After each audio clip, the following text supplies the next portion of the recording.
안녕하세요. 1분 책 읽기 매일 낭독입니다. 매일 10분의 낭독으로 저를 단련하는 시간을 가집니다.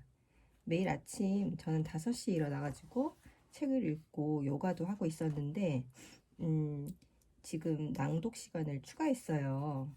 그래서 오늘은 나도 아직 나를 모른다 해서 자존감에 관한 부분을 읽어드릴게요.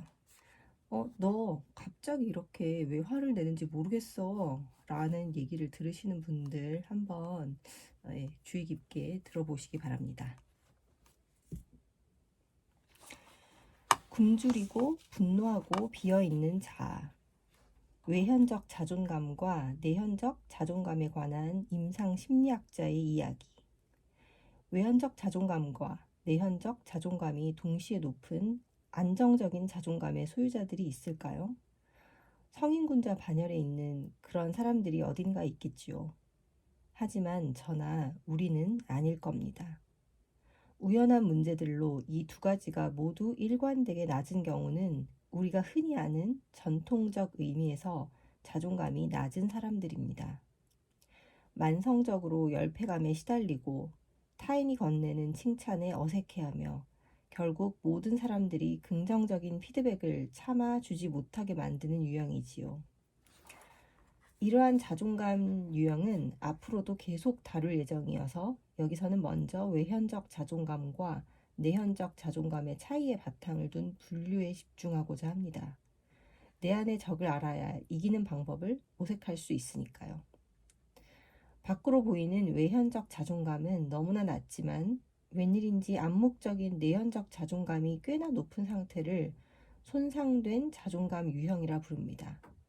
반면에 겉으로 드러나는 모습은 꽤나 괜찮아 보이는데 의외로 내현적 자존감이 형편없는 상태를 취약한 자존감 유형이라 부릅니다. 이 두 가지 자존감은 다소 다른 방향으로 발현될 테지만 상당한 분노를 마음 깊이 꾹꾹 누르며 억압해 왔다는 공통점이 있습니다. 집단 따돌림, 입시 혹은 입사 실패 등과 같은 특정한 이유로 자기 가치감에 흠집이 생겨 주눅 들어있는 손상된 자존감을 가진 사람의 내면에도 분노는 넘실대고 외상적 경험들이 티가 나지 않도록 그럭저럭 잘 덮고 살아왔으나 오랜 기간 형성된 자동적이고 부정적인 자존감을 어찌할 줄 몰라 사소한 일에도 휘청거리는 취약한 자존감을 가진 사람에게도 많은 분노가 꼭꼭 들어차 있습니다. 두 그룹 모두에게서 신체적, 정신적 건강 문제가 빈번한 것은 당연한 일이지요. 그러나 이 두 자존감 유형이 보이는 문제의 양상은 아주 다릅니다. 손상된 자존감 유형은 그나마 내현적 자존감이 높으니 무슨 문제가 있을까 싶겠지만 실제로는 자살 충동이 있는 우울증 환자나 신경성 폭식증 환자들 중에 오히려 내현적 자존감이 높은 사람들이 있습니다. 외현적 자존감이 손상되어 겉에서 보기에 위축되어 있지만 스스로를 살리기 위한 방어책이자 자구책으로 내현적 자존감을 높이는 것으로 보입니다. 즉, 이상적인 자신의 모습을 충족시키지 못하는 절망적인 현실이나 반복되는 실패에 지속적으로 외현적 자존감이 낮아질지라도 어떻게든 스스로를 보호하기 위한 방법을 장착하는 것입니다. 불안과 우울로 마음이 짓눌릴지언정 걱정스러울 정도로 불필요하게 높이 유지되는 내현적 자존감은 내가 이 정도는 달성해야지 또는 내가 이 정도 체중은 유지해야지 하는 완벽주의나 세상의 비난은 내가 더 잘되기 위한 밑거름이야 따위의 정신적 승리감을 찾게 만듭니다. 하지만 높은 내현적 자존감에 부응하기 위해 스스로가 한없이 높이 설정한 기준을 넘어서지 못하고 번번이 바닥으로 곤두박질 치는 악순환을 되풀이합니다. 연구에 따르면 과거에 우울 증상이 있었지만 지금은 사라진 것처럼 보이는 사람들에게도 손상된 자존감의 특성과 자잘자잘하게 남아있는 우울감이 마음 밑바닥을 부여합니다. 취약한 자존감 유형은 겉으로 보이는 자신만만한 모습과는 달리 낮은 내현적 자존감을 가지고 있기에 이들은 외부의 습격을 방어하기 위해 필사적으로 노력합니다. 이들의 뼈대 없이 와들와들 움직이는 갸냘프고 불안정한 내현적 자존감은 어린 시절 주 양육자의 변덕스럽고 일관성 없는 양육 방식 같은 부정적인 인간관계에서 기인하는 경우가 많습니다. 이들은 여러 형태의 성취를 이루어 오면서 그나마 외현적 자존감은 차츰 높여왔을지라도 외부의 갑작스러운 위협에 직면하게 되면 자신을 지켜내기 위해 타인을 마구 경멸하고 무시하며 비난하게 됩니다. 실제로 이 과정에서 세상이 자신의 태도에 반응하는 것을 확인하게 되면 외현적 자기애는 점점 높아지고 자아는 과다할 정도로 팽창하고 고양됩니다.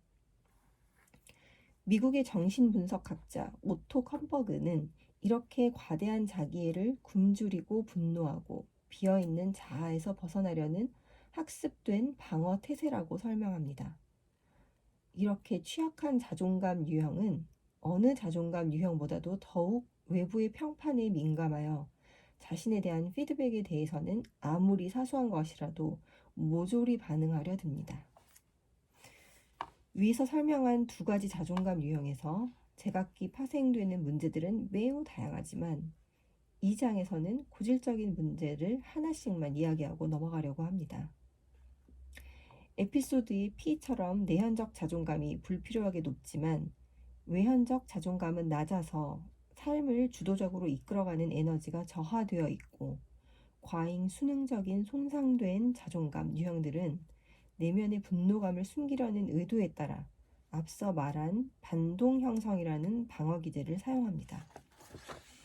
어떤 사람이 너무 좋은데 이를 숨기려고 괜스레 심한 장난을 치거나 어떤 선배가 미워 죽겠어도 이를 은폐하려 과도하게 칭찬하거나 아예 군말 않고 무조건 복종적인 태도를 취하는 식입니다. 하지만 이런 태도는 생각보다 빨리 다른 사람의 눈에 읽힙니다. 받아들이는 사람이 편하지 않기 때문입니다. 그러니 당신이 늘 네네 하며 지나치게 굽실거리는 말투, 입에 발린 칭찬, 지나치게 머리를 조아리는 습관들을 가지고 있다면 다시 한번 그 근원을 생각해 봐야 합니다. 정말로 당신은 그 사람을 존중하고 존경하고 있나요? 상대는 정말 그렇게나 맞는 말을 하고 있나요?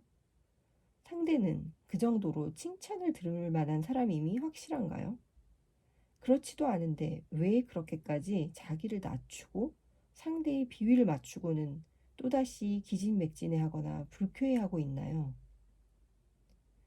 한편 내현적 자존감이 낮지만 외현적 자존감은 높아서 다른 사람의 눈에 굉장한 일을 해온 듯이 보이는 취약한 자존감 유형들은 내면의 분노감을 숨긴 채로 타인에게 관대한 척하며 살아갑니다. 그러다 타인의 중립적인 행동이나 말이 자신을 뒤흔들려는 의도를 품고 있다는 근거 없는 의심에 꽂히게 되면 즉시 은밀히 반격을 시작합니다. 반격은 언제나 지나치기에 뒤늦게 후회를 하는 일도 반복됩니다.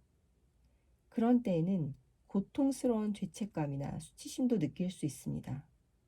주위 사람들로부터 네가 왜 그렇게 갑자기 화를 내는지 모르겠다 라는 말을 두세 차례 이상 들어본 적이 있다면 자신의 분개와 경로가 시작되려는 그 시점에서 재빨리 그런 식의 분노 폭발이 적절한지 곱씹어 보아야 합니다. 우리의 내연적 자존감이 안녕하지 못할 상태일 가능성이 높습니다. 안팎으로 높은 자존감을 안정적으로 유지하는 사람이라면 과연 그 타이밍에 화를 낼지 시뮬레이션을 해본 후에 분노의 수위 조절은 물론이고 정말로 이 시점에서 분노 폭발을 개시할지를 다시금 결정할 것입니다. 아주 힘든 일일 것입니다. 그러나 끊임없이 연습해야 합니다.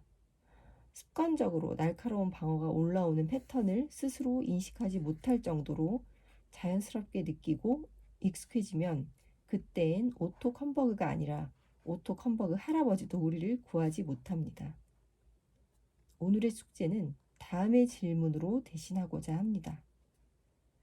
당신의 자존감은 어떻습니까? 오늘의 메일 낭독이었습니다. 여러분, 오늘도 좋은 하루 보내세요. 불타는 화요일이네요. 감사합니다.